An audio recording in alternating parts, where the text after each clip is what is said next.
Of childhood इसका नाम है, यानी बचपन की मेमोरीज, वो वाली मेमोरीज जो अच्छी नहीं थी, जिसमें क्या था, डिस्क्रिमिनेशन था, भेदभाव था। अब इस चैप्टर में दो तरह की कहानी है, एक कहानी एक लड़की के बचपन की, एक लड़की के बचपन की, दूसरी दूसरी लड़की के बचपन की कहानी है। तो पहले देखते हैं फर्स्ट लड़की जो है उसके साथ क्या हुआ था। वो एक एनआरआई है, अमेरिकन इंडियन अमेरिकन जिसे कहते हैं। उनका नाम क्या, वैसे तो उनका नाम सिमंस है, लेकिन वो जिटकाला सा के नाम से लिखती हैं। तो उनके साथ क्या हुआ था, she had a bad first day at the Carlisle Indian school. Carlisle Indian school जो अमेरिका में था, वहां उनके साथ कैसे भेदभाव हुआ था पहले दिन, उसके बारे में वो बताते हैं। ठीक है, आगे बढ़ते हैं। She was forced to wear cloth that went against her cultural belief. उनको वो कपड़े पहनने पे मजबूर किया गया जो कि उनके कल्चरल बिलीफ के खिलाफ थे।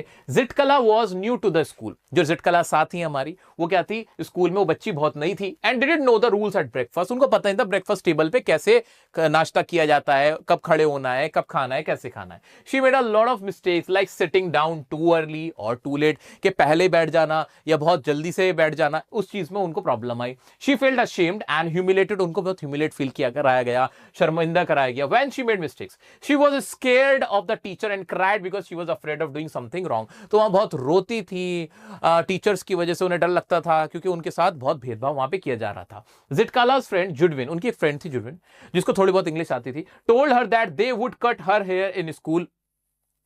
वो उसको बोलते कि ये ना तुम्हारे लंबे बालों को काट देंगे, जो तुम्हारी चोटी उसको काट देंगे। क्यों क्यों? In her culture only warriors who lost their skills and mourners had short hair. उनके कल्चर में क्या था कि जो वॉरियर्स होते थे, जिनके जो अपनी कला खो बैठे हैं या फिर जो उनके कोई मर गया है, वही जो मॉर्नर्स होते थे वही शॉर्ट हेयर रखते थे। जिटकाला ट्राई टू हाइड। जिटकाला ने कहा नहीं, मैं तो अपने बाल नहीं कटवाऊंगी, लेकिन वो छुपने लगी। बेचारी कैसे कैसे छुपी, they caught her and tied her to a chair to cut her long hair.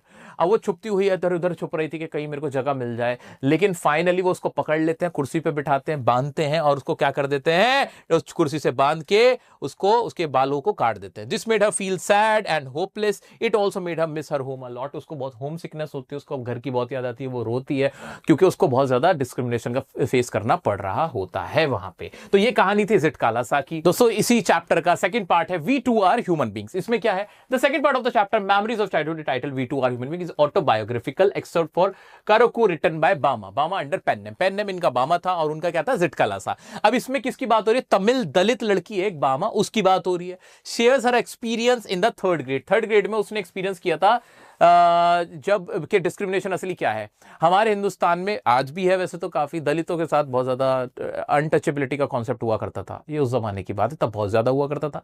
ठीक है, she had not yet learn about the injustice of untouchability but had already face humiliation and embarrassment in her childhood. उसने भी अपने childhood में embarrassment देखा था, untouchability का concept देखा था, because she was a Dalit girl. अब वो बताती है उसने फर्स्ट टाइम कब देखा। Bama talks about her daily routine after school. Even though the distance from school to her home was just 10 minutes, she took around half an hour to get home. वैसे तो उसके घर से जो डिस्टेंस था school का 10 मिनट था, लेकिन उसको आधा घंटा लगता था, क्योंकि मासूम बच्ची ना, थर्ड ग्रेड की बच्ची थी बामा, एक तमिल दलित गर्ल थी।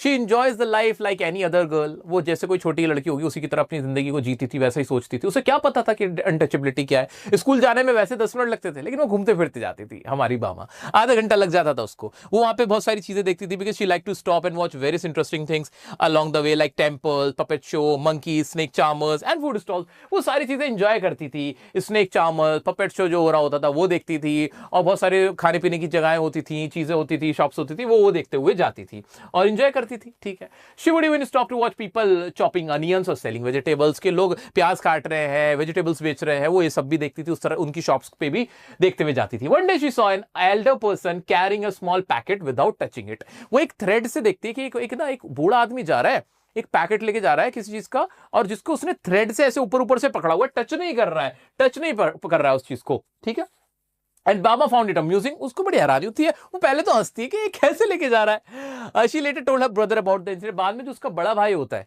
वो उससे क्या कहती है, बामास ब्रदर अन्ना जो उसका बड़ा भाई, उससे कहती है कि आज ना ऐसे कोई टच कर, ऐसे हाथ से ऐसे बिना टच करे लेके जा रहा था, थ्रेड से पकड़ के। Clarified that the man who held the packet did so because he was from a low caste. उसके भाई जो अन्ना है वो बताते कि बेटा, मेरी छोटी बहन, वो जो तुमने देखा ना, वो व्यक्ति लेके जा रहा था ऐसे हाथ से ऊपर से पकड़ के without touching the packet, because he belongs to a lower caste. वो एक lower caste से belong करता है, and it is believed that the food would become impure if he touch him. If he touch him.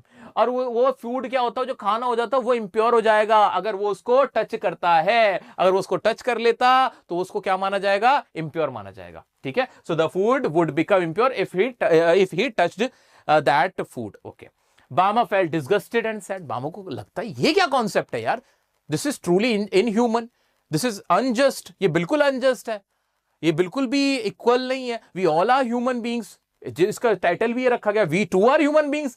यार मैं किसी cast में पैदा हो गया इससे मैं नीचा थोड़ी हो गया, या मैं किसी कास्ट में पैदा हो गया तो मैं बड़ा थोड़ी हो गया। मैं बड़ा होऊंगा अपने कर्मों से, अपनी कैपेबिलिटी से, और जो भी मैंने अपनी लाइफ में अचीव किया है उससे। मेरे विचार बड़े होने चाहिए, मेरी कास्ट से क्या फर्क पड़ता है। वी ऑल आर ह्यूमन, हम सब ह्यूमन बींग्स हैं।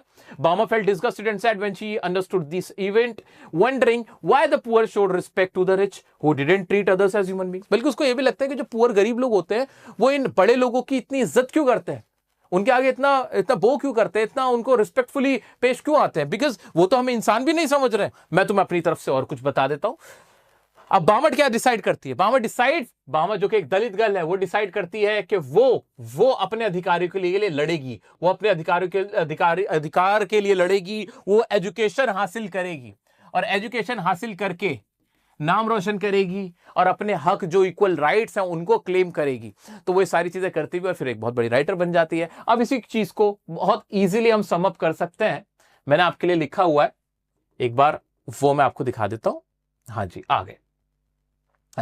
एक तमिल गर्ल है, तमिल दलित गर्ल है, वो अपना एक्सपीरियंस शेयर करिए 3rd ग्रेड में। ठीक है, she didn't know the concept of untouchability, उसको अनटचेबिलिटी का कॉन्सेप्ट नहीं पता होता। वन डे शी सा an elder person carrying a packet without touching it. वो एक दिन देखती है कि एक एल्डर मैन जा रहा है एक पैकेट को लेते बिना उसे टच किए। अन्ना का ब्रदर, बामा का ब्रदर जो अन्नान है, वो उसको बताता है कि this is the concept of untouchability. Lower caste वालों को अपर कास्ट वाले कम समझते हैं, अनटचेबल समझते हैं। वो कहते हैं कि तुम जो भी चीज को छूओगे वो इम्प्योर हो जाएगा, चाहे वो टेम्पल हो, चाहे वो कोई खाने की चीज हो, वो सब चीजें क्या हो जाएंगी, इम्प्योर हो जाएंगी, जिसकी वजह से बामा क्या हो जाती है, बहुत ज्यादा उदास हो जाती है। ठीक है, तो दोस्तों ये मैंने शॉर्ट नोट्स भी बना रखे हैं तुम लोगों के लिए, ये तुम आराम से देख लेना, इससे तुम्हारी बहुत एक क्विक रिवीजन हो जाएगी।